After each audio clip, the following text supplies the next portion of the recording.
Welcome to the Jungian Anthology Podcast, analytical psychology seminars from the C.G. Jung Institute of Chicago. Episode 12, Individuation with Boris Matthews, Ph.D. Today's lecture will be introduced by Mary Doherty, Jungian analyst and past president of the C.G. Jung Institute of Chicago. But before she does, I want to let you know about this year's Founders Day Symposium coming up on March 12th. Donald Kalshed, author of Trauma and the Soul, will be coming to Chicago to be the featured speaker of this symposium. For more information about the symposium, visit our website, jungchicago.org. One more thing that I want to mention is that the slides used in this presentation are available for download, so you can view them on our website, and there is a link to a PDF version of the slides in the description of this podcast. So whether you view it on iTunes or on our website, just go to the description of the podcast and you'll be able to see the link. Just click on it and you can either view them online or download them and view them wherever you want. My name is Mary Doherty, and I'm an analyst at the Jung Institute of Chicago. The following podcast was a part of the new series entitled Getting to Know Jung. This initial lecture was offered in fall of 2015, which introduced key Jungian concepts to provide clinicians practical insight into the emotional lives of their clients. It is my pleasure to introduce the first presentation by Boris Matthews. Boris is an analyst in private practice, the former chair of he's in Wisconsin, by the way, the former chair of the analyst training program, and he continues as a senior faculty member in that program. He also conducts study groups in various settings. In his lecture, Boris explores the term adaptation as it is used within the Jungian context and expands its meaning in relationship to the process of individuation as defined by Jung.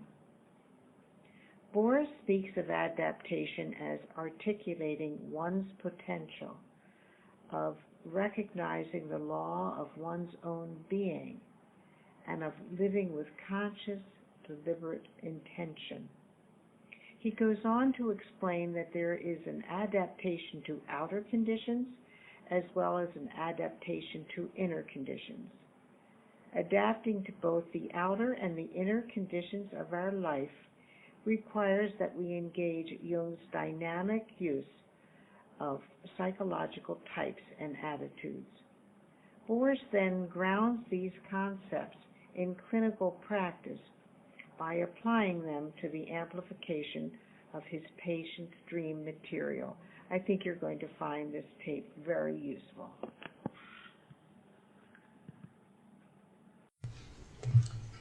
I have made an assumption. Of course, assumptions are always loaded with difficulties and dangers. And the assumption that I made is that some of you know something about Jung, and some of you may not know much or may only know hearsay. So for those who know what I'm going to talk about, you can fill in the unsaid words to your table mates. And those of you who don't know anything, ask those who know something. That's a takeoff on the Nasruddin story, by the way. Well, I'm going to talk about a couple of things that I don't think have been talked about quite in this way, and I think they ought to be because I think it's foundational. You've probably heard a lot of things. This is for the people who don't know maybe much about Jung. You've probably heard a lot of things about Jung. Let's see if I can get this to work. All right. You've probably heard a lot of things about Jung, like he collaborated with Freud, he was a mystic, he experienced a creative illness. What else? He wrote about archetypes, about synchronicity. Individuation is one of the important concepts in what he has to say. But there's another aspect to Jung which is not talked about very much. And as I looked over my computer files, I realized that I've been talking about this forever. And I probably will continue because I think it's foundational. And that is the concept of adaptation. Now, you don't find that expanded very much in Jung, but if you've read some of Jung's late works, you'll notice the word adaptation here and there, and you think, oh yeah, that's very nice. It is very nice, but what does it mean? So that's one of the things that we're going to unpack. And I'm going to unpack that in the context of how adaptation and what goes along with that is an integral part of the process of individuation.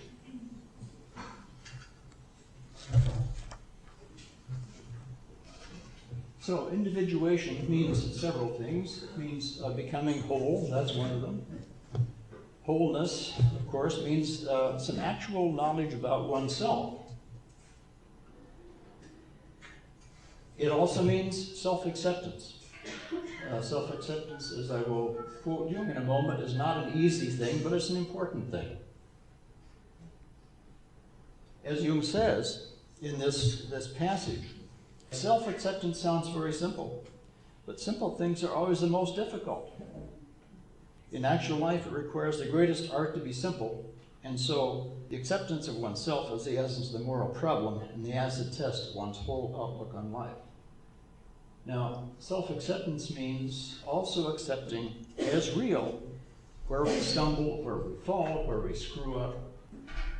And it also means, I think, accepting our history and being reminded of those times when we did the best we could, although it wasn't the best we knew.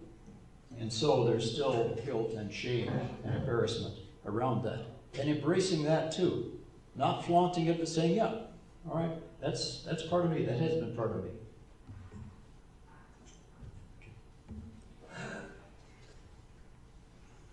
So on to individuation. Actualizing one's potential is part of that. And as Jung says, recognizing the law of one's own being. Now this last term, recognize the law of one's own being, is a really central idea. And that means that we pay attention to ourselves, and we pay attention to what, very simply put, draws us onward or summons us or calls us, the idea of vocation or calling. Now, calling can be a very short-term thing. It can be a long-term thing. It can be as simple as not knowing what to do after a day's work, and you wander around until you notice a certain inclination of something is drawing your attention. But in the longer term, that sense of, if you will, life purpose, life goal, what we're about here on the planet, is what it is to follow the law of one's being. And of course, that takes knowledge and courage. And growing where one is planted. That means that we live in the circumstances into which we're born or those that we can create for ourselves. Let's see where I am on these. All right, now we get to the idea of adaptation.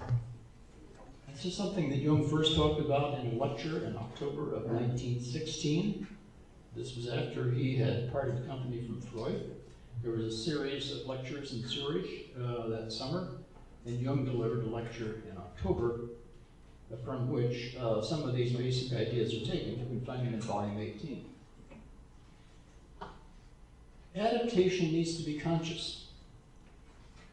We need to know what we're doing. It needs to be deliberate, which means we think about it, we reflect on it, and it needs to be intentional. So all three of these terms, conscious, deliberate, intentional, imply an awareness, an alertness, a waking consciousness, which rules out running on autopilot. It rules out passive, defeatist compliance. Okay. It means actually choosing as much as we possibly can, making a conscious decision to do whatever it is that we end up doing.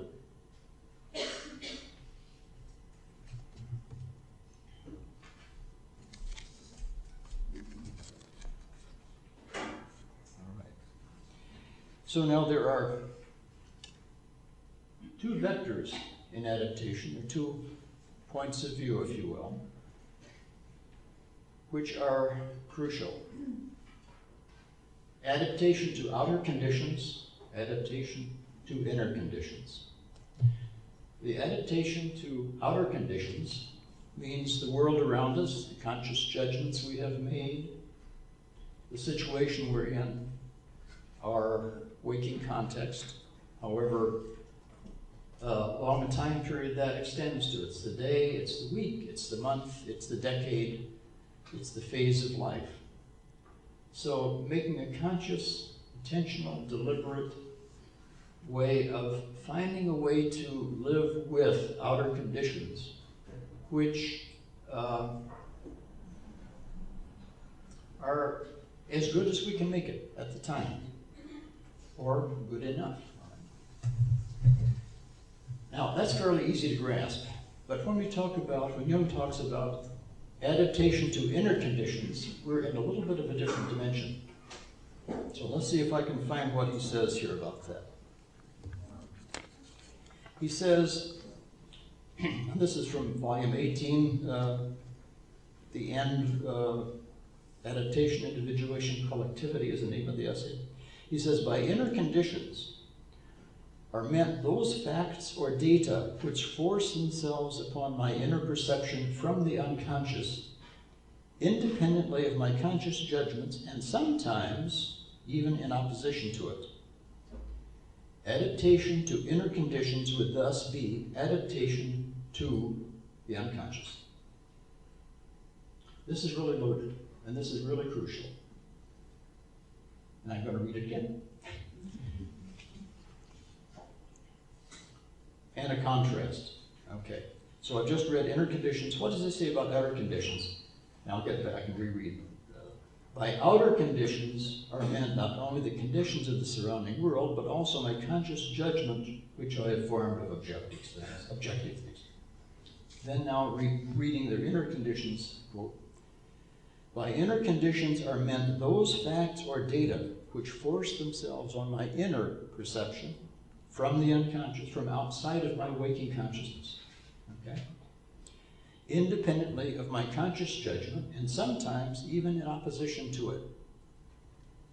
Adaptation to inner conditions would thus be adaptation to the unconscious. There's an awful lot in that, but very simply stated, you know, inner conditions can be a fantasy that persists, that haunts you. Inner conditions can be a repeated dream that you haven't deciphered. With news you can use, but you haven't gotten the news, and so you can't use it yet. Inner conditions could be a habit which trips you up. Okay? Inner conditions can be a vision, it can be a numinous experience. And this is really where a major part of Jungian work, as those of you who know, takes place, is learning how to adapt to those inner conditions that present themselves to us in these various forms.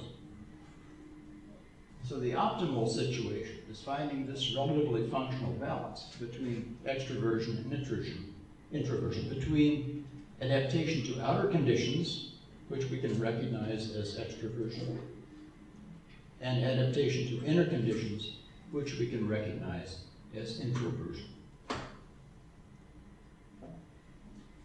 Now, to do this, we get into psychological type. Many of you are familiar with that from the Myers-Briggs type inventory. I want you, if you can, set aside whatever you think you know about psychological type for the moment. And see if you can just get into these basic ideas here that we're going to, I'm going to put up here on screen. And let's see if I can get that right. All right. So to operationalize these two attitudes is the question: how do we do it? How do we operationalize adaptation to outer conditions? How do we make practical, make real, operationalize adaptation to inner conditions? Well, we need to perceive what's going on. We need to see what the data is. We need to see what the data may imply. From the Myers-Briggs type inventory, you'll recognize that they label this, or Myers and Briggs label this as perceiving functions.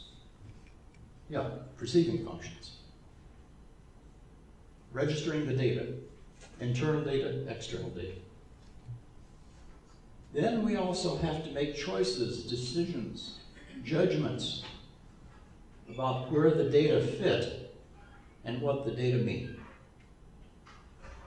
And you'll recognize these as the functions of judging. So in the MBTI, those of you who are familiar with it, you recall that there is that it is a 4-letter formula, and the last letter is either a P or a J. And that refers to the perceiving functions or the judging functions. So, extroversion and introversion then. Here's what I've already said. Extroversion is the attitude by which a person relates to outer conditions.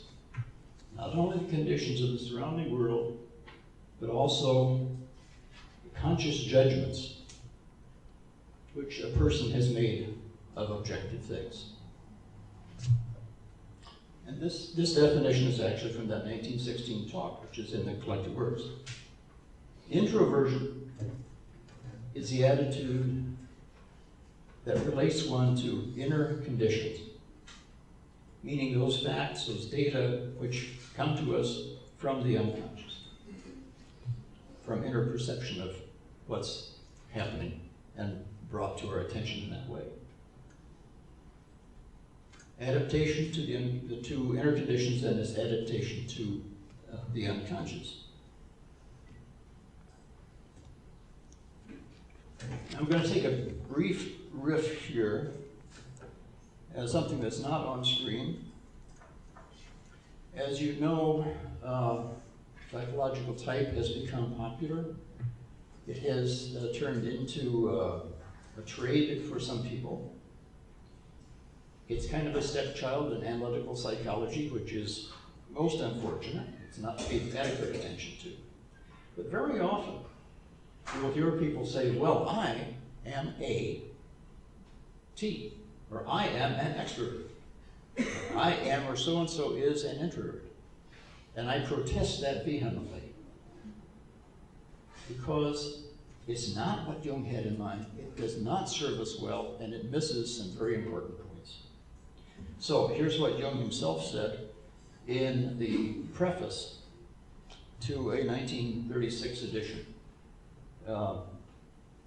which came out in Argentina. Here's why he got into type.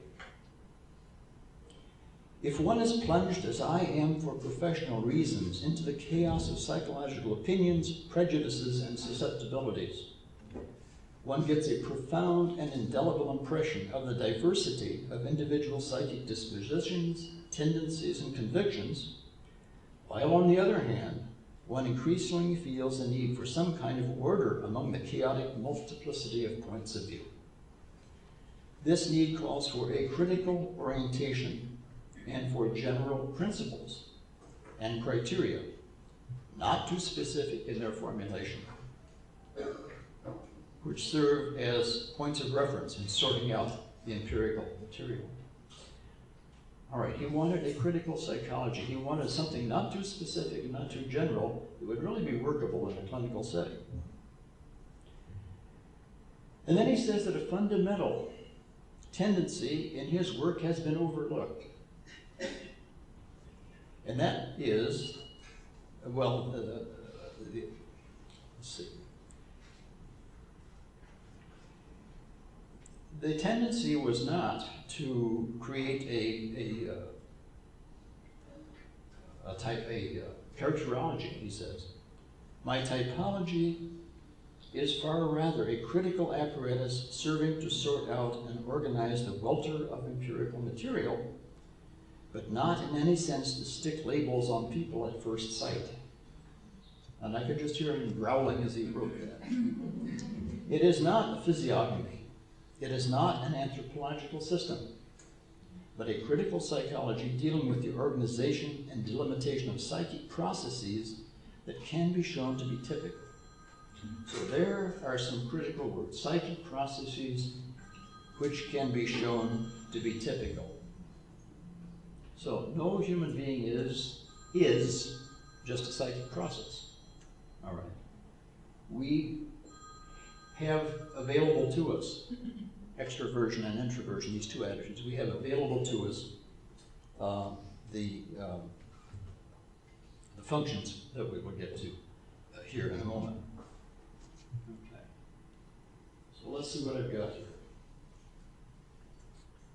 All right. Sensation and feeling and these things.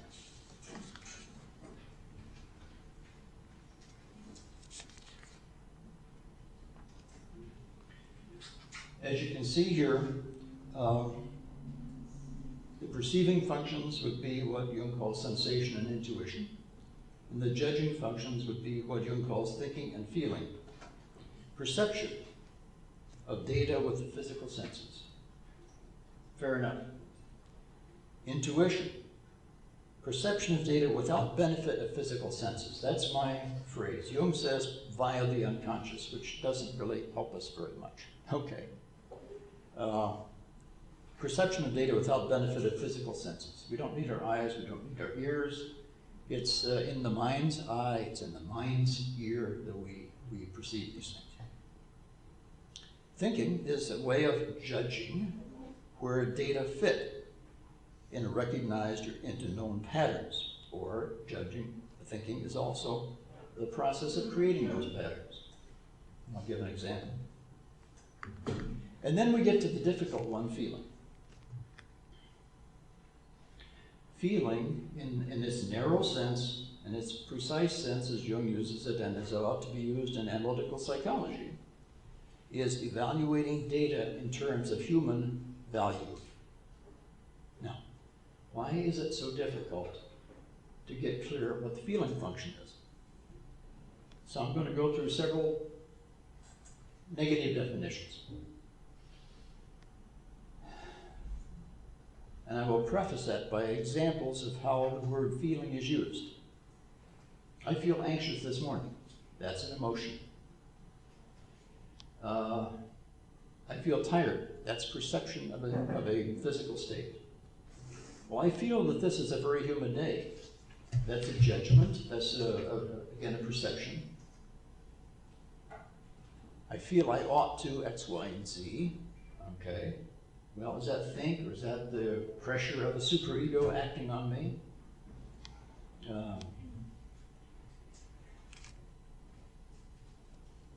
We use the word feeling to cover a lot of bases that really confuse things. And the problem with that is that we're not really clear about what the feeling function is supposed to do. And therefore, we contaminate the word with lots of other usages. When you get down to making judgments in terms of human values, you see, that clarifies things a whole lot. So my feeling function says that it is not suitable for me to have my cell phone ringing at a funeral. That's a judgment. It's not suitable. It's not fitting. All right? It's not suitable to me personally to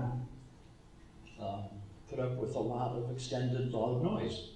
That's a judgment. It's not good for me. So I hope you're getting some sense now of values that affect a larger group of people. The cell phone at the funeral? No. You just don't do that to people. And you're not ringing your cell phones in here, so you've got good extroverted feeling this morning, and I thank you for that. And I shut mine down too, so it's not going to ring on you. So feeling, evaluating data in human terms. It's what we've got to be about here. All right, what do we do with this? Let's see if the next slide is the right one. Maybe it is, maybe it isn't. Conscious psyche is an apparatus for adaptation and orientation. So that means that if we have access to a function that relates us to the world, and have access to an attitude or function that helps us deal with inner perception, we've got a couple of very good, we've got the necessary equipment to adapt to what is coming up in us, to what is happening inside, and we have the tools to adapt to what's happening around us and to orient ourselves inwardly and to orient ourselves in the world. All right. Now, putting it all together, how do attitude and functions serve adaptation and further individuation? This is where it really comes together. And this is a piece that I hope works for you as we put it out here. So, adaptation and individuation, they're clinically important concepts, enduring value. As I said, individuation means wholeness, means becoming whole, not the same as becoming perfect. We all know that. Individuation means, and wholeness means, gaining factual knowledge about oneself, about our strengths, our weaknesses, our traits, our parts, and those things we're ashamed of as well as those things we're proud of. And as I said earlier, self-acceptance. And again, this is a review. Adaptation has these two vectors. Adaptation to inner conditions, adaptation to outer conditions, introversion and extroversion. They've come to be known. And we need to be able to adapt to both of those worlds, the so-called inner world, whatever that means, and the outer world. Just sort of as a sidebar here, there's some question, you know, where does the unconscious end? What are the limits of the unconscious?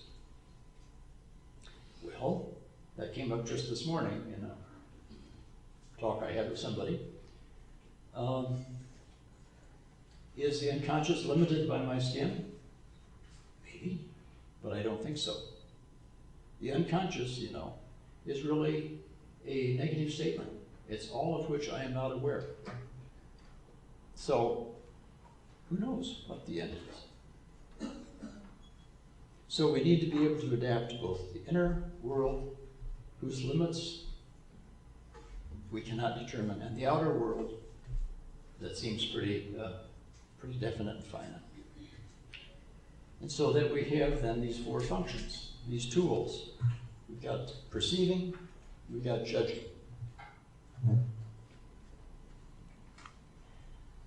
I want to give then briefly a dream example that perhaps will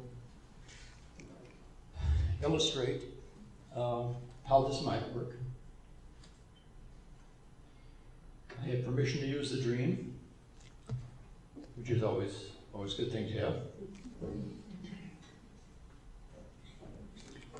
It's a seemingly simple dream.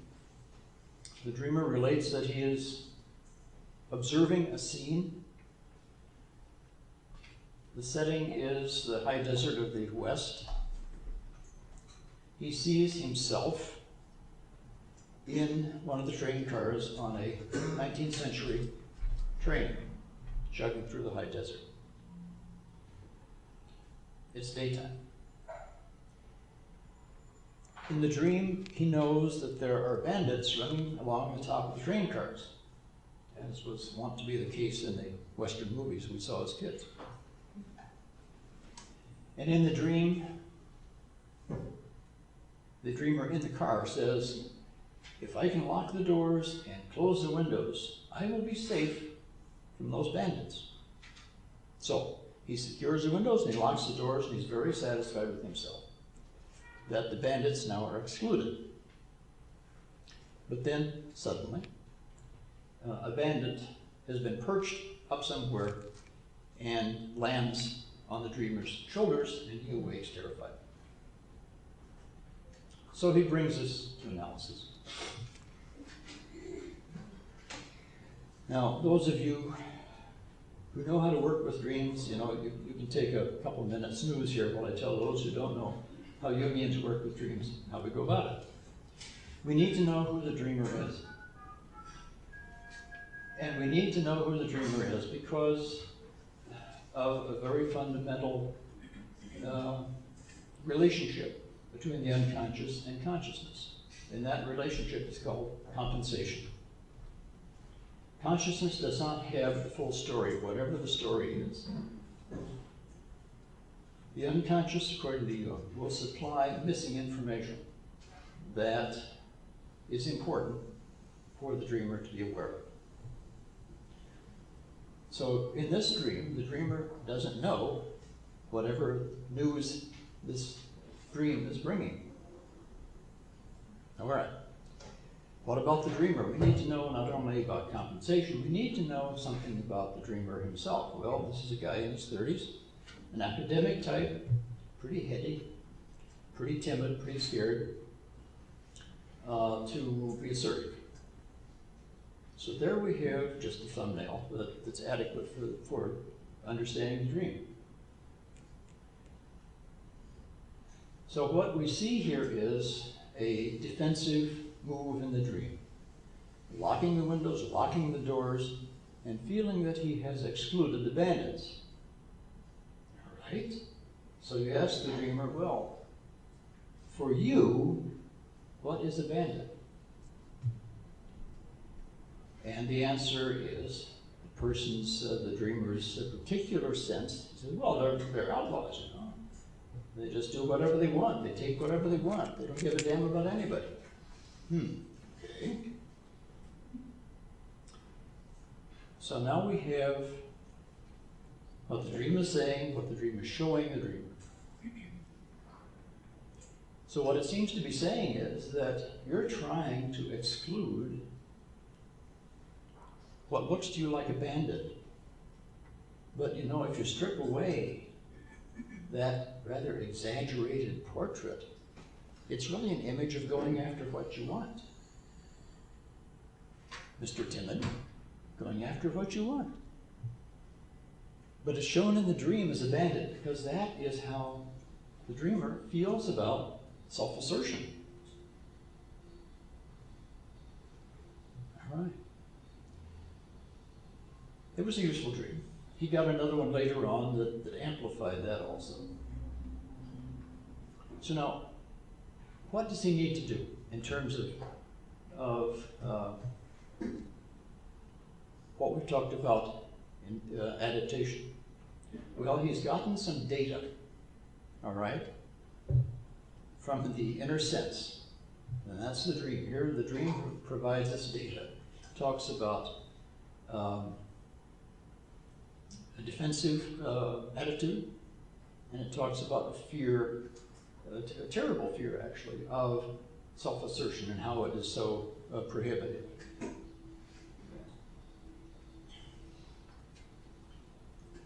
We can talk about that now as therapists.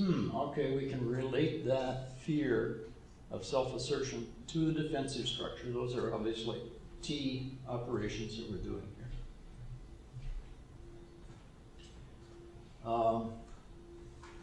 We didn't do much with the possibilities that this dream might carry.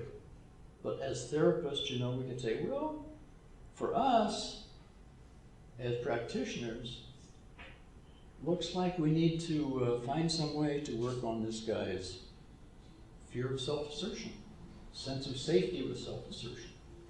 There would be, if you will, an intuition, we're drawing an inference.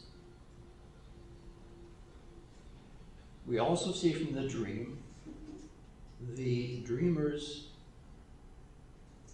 evaluation of the bandits in human terms, or in personal terms. That would be his feeling function. If he was introverted feeling, terrible. So far, so good? Okay. Then the question comes, how do we talk about this dream as facilitating this man's individuation, becoming whole? Well, he knows his adaptation in the world, or as therapists we would know his adaptation in the world. We know something about his adaptation to the inner world, those impulses, those drives, okay? He's got to find a way, we have to help him find a way to balance, if you will. First, probably clean up through experimentation, clean up his fear of self-assertion, and find a way that he can, little by little, assert himself in the world. Use that inner impulse, that basic human drive, if you will, in the context in which he lives. And that is a step toward his becoming closer to wholeness. It's a step toward his individuation. So, it may sound terribly simple, and it is in some ways. I think this is something that is not said very often, though, in Jungian circles. It's clarifying a very fundamental group of related, it's clarifying the relationship between a group of fundamentally related phenomena, namely psychological type and individuation. The relationship between inner and outer. It clarifies Jung's intentions with what he meant with psychological type. So we don't say that this guy is X, Y, and Z, whatever, W, X, Y, Z, we need 4 letters for MBTI. We say that his feeling function, his judging function, both personally and in regard to world, is, a little bit skewed here. He's not as bad a guy as he thinks he is, and the world isn't really as dangerous as a place as it seems to him. Okay.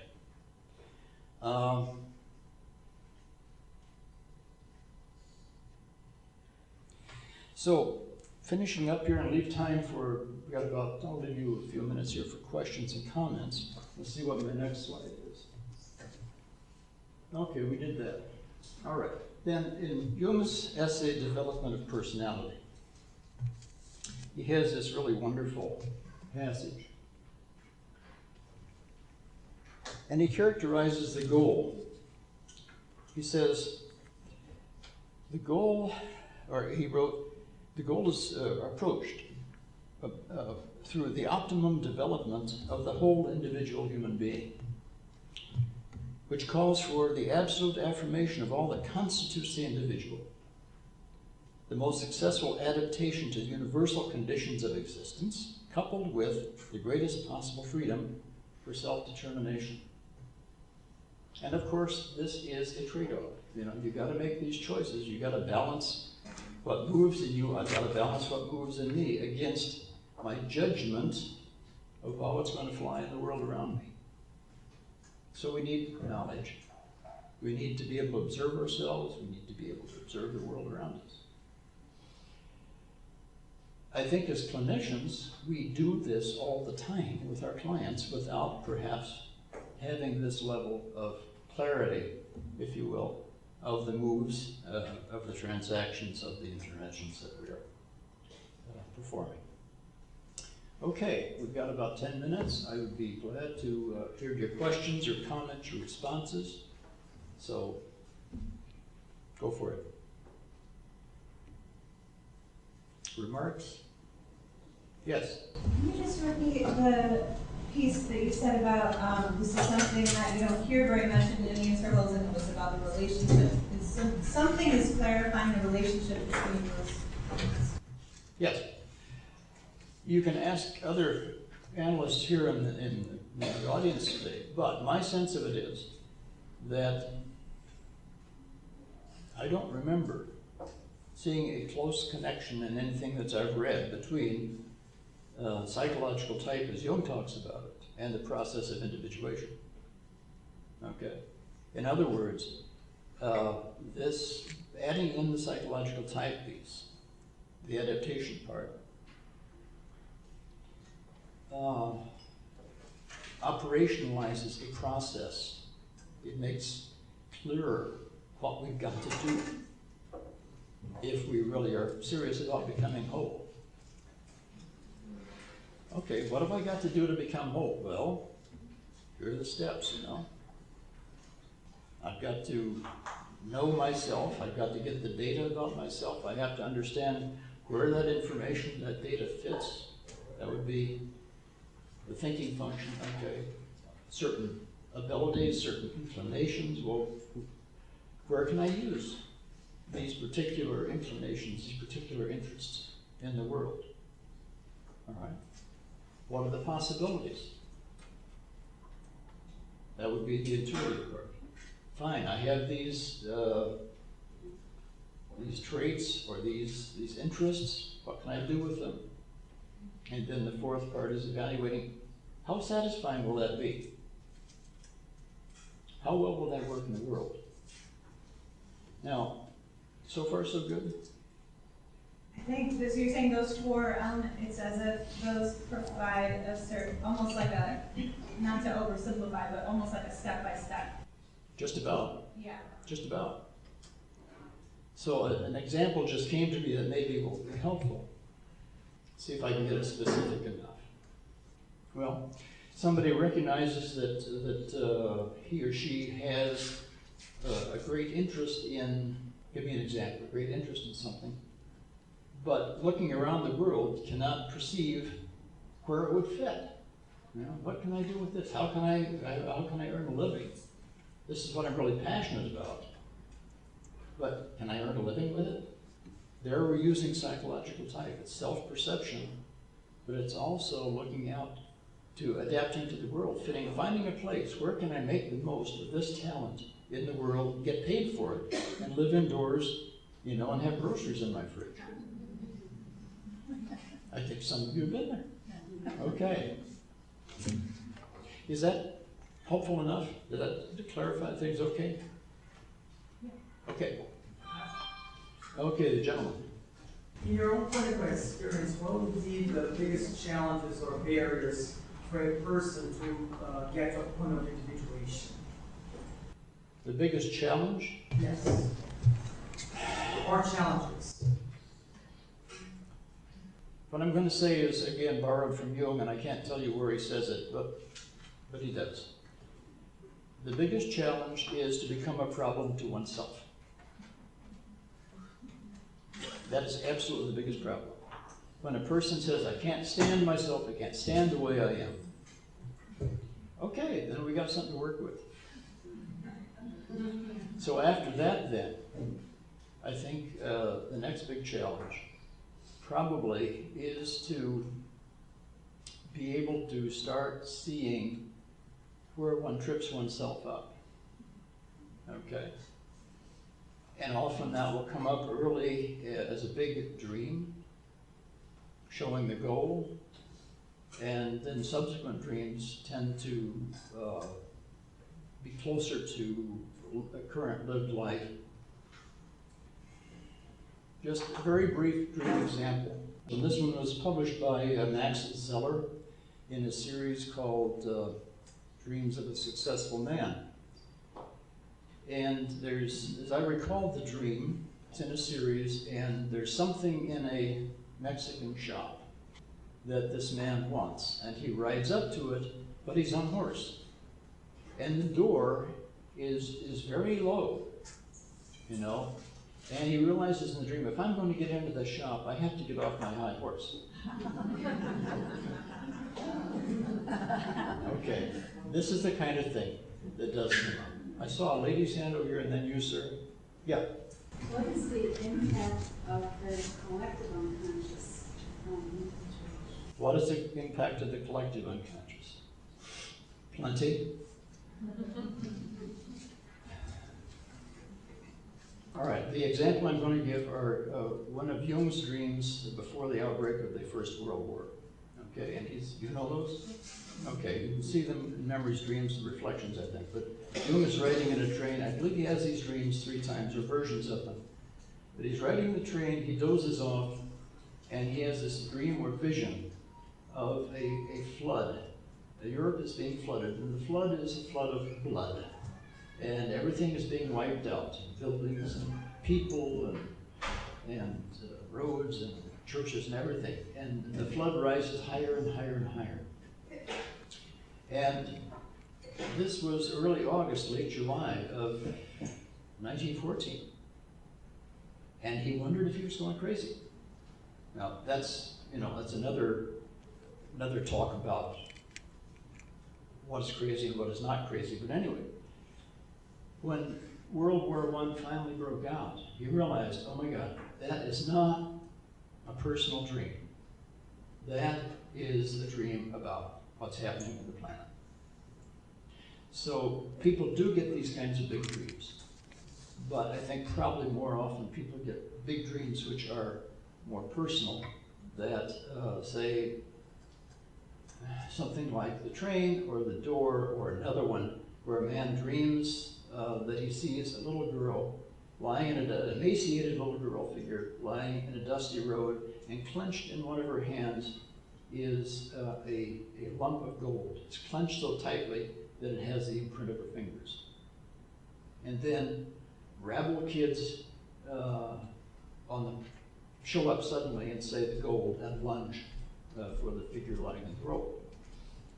Now, just very, very briefly, so that we can have our break, the figure of the little girl here, we can't take this literally. We have to take this as more than literal.